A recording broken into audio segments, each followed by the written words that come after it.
A volta dos que não foram. O que essa frase popular tem a ver com narcisistas patológicos? Como na frase existe um paradoxo evidente, assim ocorre também no descarte narcisista. Assim como na frase há uma falsa impressão de ida, de despedida, porém a verdade é uma só. O narcisista nunca ou quase nunca deixa suas vítimas e simplesmente vai embora. Não, isso não acontece. A realidade é que o ser narcisista fica à espreita, observando o terreno, para ver se tem alguma maneira de voltar novamente para a vida da vítima. E claro, ele faz isso, ou ela faz isso, meramente na intenção de poder novamente se beneficiar de tudo aquilo que lhe é de interesse na vida da vítima. O ato de se beneficiar daquilo que é do outro lhe parece muito proveitoso, e é por isso que o narcisista quase sempre volta na vida das vítimas, para o próprio benefício. Afinal, quando o ser narcisista sai da vida da vítima, seja por decisão da própria vítima ou dele mesmo que a descarta, ele tem a percepção de que há uma mínima perca de controle. E por que eu digo mínima? Porque na percepção do ser patologicamente narcisista, ele nunca pensará que perdeu totalmente o controle sobre a vítima. Sempre vai achar que existe ali um pequeno grau de controle que ele exerce sobre a vítima. Como o narcisista se dá conta que já não está mais na vida da vítima, é impossível manter um controle direto, já que não está presente na vida da vítima. Então, na percepção narcísica, ele pensará que tem um controle indireto sobre a vítima. Esse modo que o narcisista enxerga o controle que ele acha que tem sobre pessoas aleatórias, sobre vítimas e sobre ex-vítimas dele, é muito irreal. É claro que em alguns casos, sim, o narcisista controla a vítima.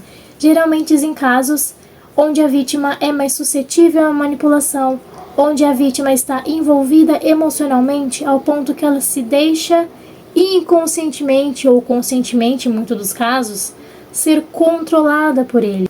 Porém, a ideia de controle que ele acha que exerce sobre as pessoas de um modo muito geral, de um modo muito generalizado, é sempre muito irreal. Esse modo que o narcisista enxerga, esse controle completamente irreal que ele acha que exerce sobre as pessoas, principalmente sobre as suas vítimas, para mim está associado a várias questões, mas principalmente uma. Meramente o ato do narcisista visualizar as pessoas não como pessoas, mas sim como objetos de prazer, satisfação e benefício próprio. O narcisista não enxerga pessoas como seres humanos, pessoas, de fato, mas sim objetos que lhe devem prazer, benefício próprio. Então não existe esse lugar de humanidade, de enxergar a pessoa como um ser humano de fato. É sempre visualizado como um objeto de satisfação para ele, de validação, satisfação, benefício.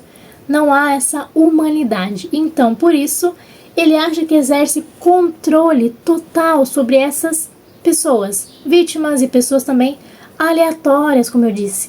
Mas como assim pessoas aleatórias? Se às vezes pessoas aleatórias podem vir a ser pessoas que ele nem conhece. Basicamente, o narcisista pode olhar pessoas aleatórias e por subestimá-las muitas das vezes e, vamos dizer a verdade, sempre subestimar as pessoas, inferiorizá-las, o narcisista vai pensar sim que ele exerce controle sobre todas as pessoas, até pessoas que ele nem conhece, pessoas completamente aleatórias. Ele vai olhar essa pessoa e pensar: se eu quisesse exercer controle sobre essa pessoa, eu conseguiria, pois eu tenho poder e capacidade e cognição suficiente para tal. Essa é a percepção do narcisista. Ele acha que pode controlar quem ele quiser e o que ele quiser, quando ele quiser.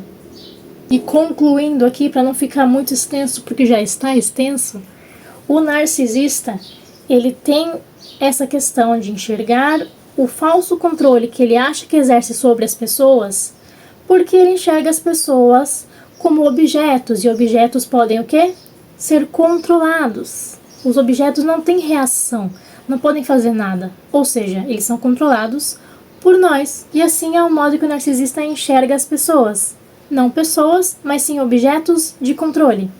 Assim como falávamos, a questão do controle no pós-descarte.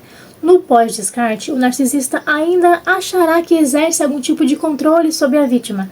Só que esse controle será mais limitado e indireto, feito através de macacos voadores, difamação da vítima, entre outras coisas, inclusive tratamento de silêncio, ou seja, não entra mais em contato com essa pessoa ou fala com essa pessoa numa frequência menor, para que haja sofrimento, dúvida, para que a pessoa se pergunte o que fez de errado.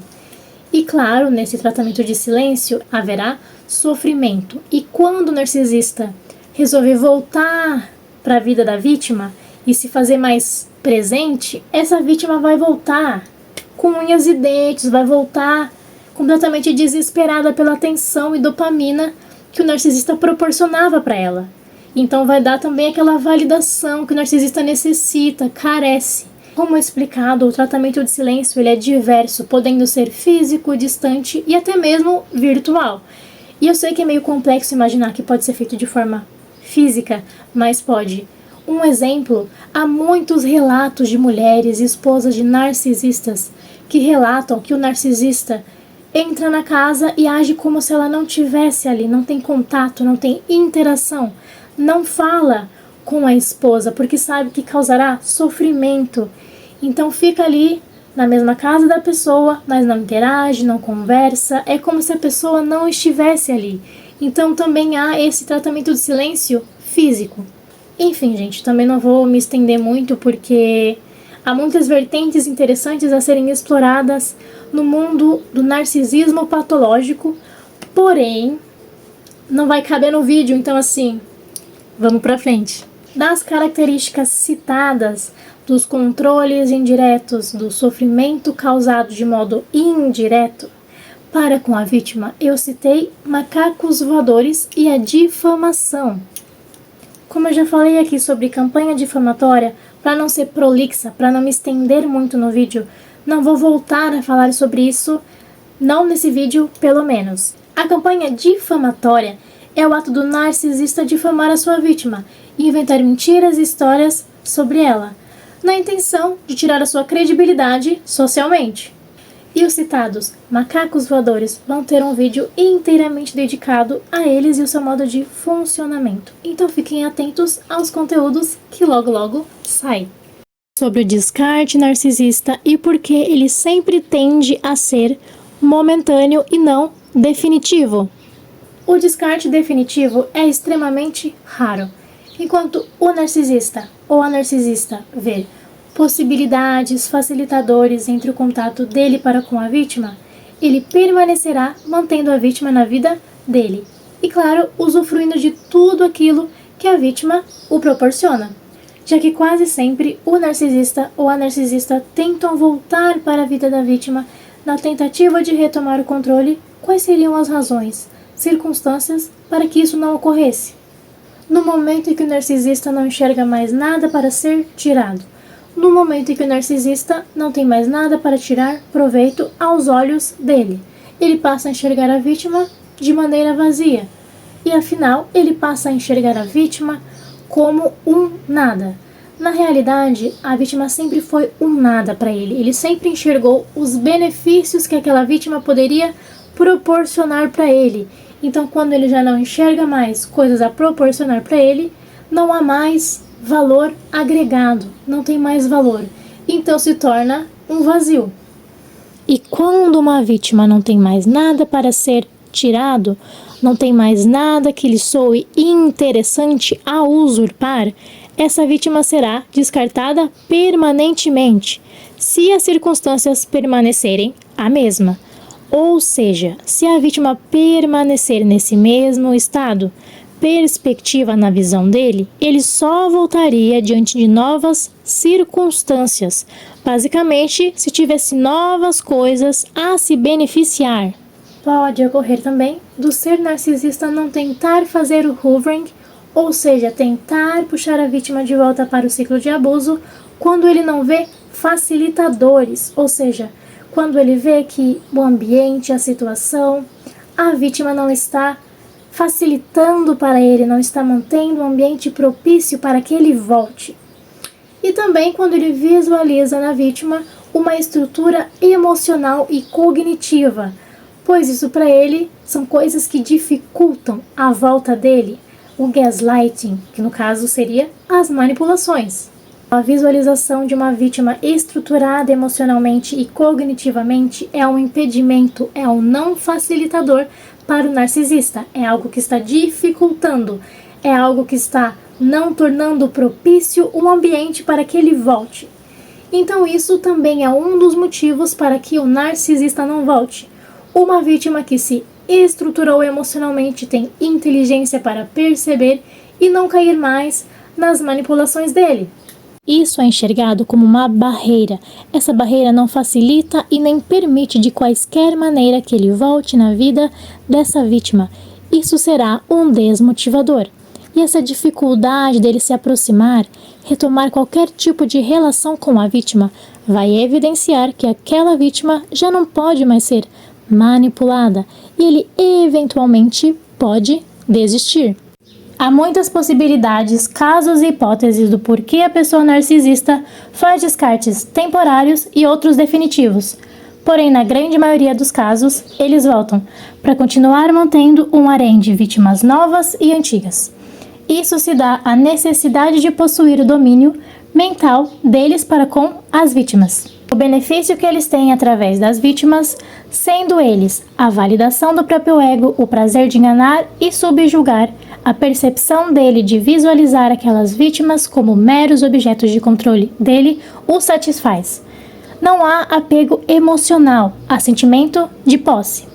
E tal como uma criança que possui uma boneca Barbie, que a tem como sua e mesmo não gostando dela, não tirando ela da caixa, não quer dar ela embora, porque não quer perder a posse sobre ela. Assim é o narcisista com suas vítimas. Existe posse. O modo que os narcisistas enxergam suas vítimas é um só. Enxergam-as como um mero objeto, um domínio deles. Sendo assim, por que eles descartariam de forma permanente aqueles objetos que lhe beneficiam? Cada um cumpre sua função, lhe beneficiando de uma maneira diferente, mantendo sempre falsamente satisfeito. Por tal característica, a busca por vítimas é eterna, tal como sua insatisfação também. Afinal, o narcisista nunca se satisfaz com nenhuma vítima e suprimento. Por isso, fica nesse eterno acúmulo de vítimas antigas e busca de novas, na intenção de encontrar algo que lhe satisfaça, o mantenha validado, se sentindo superior, mesmo que seja tudo uma grande farsa. Enfim, chegamos ao fim do vídeo. Novamente, muito obrigada por assistirem o meu conteúdo e se cuidem. Tchau!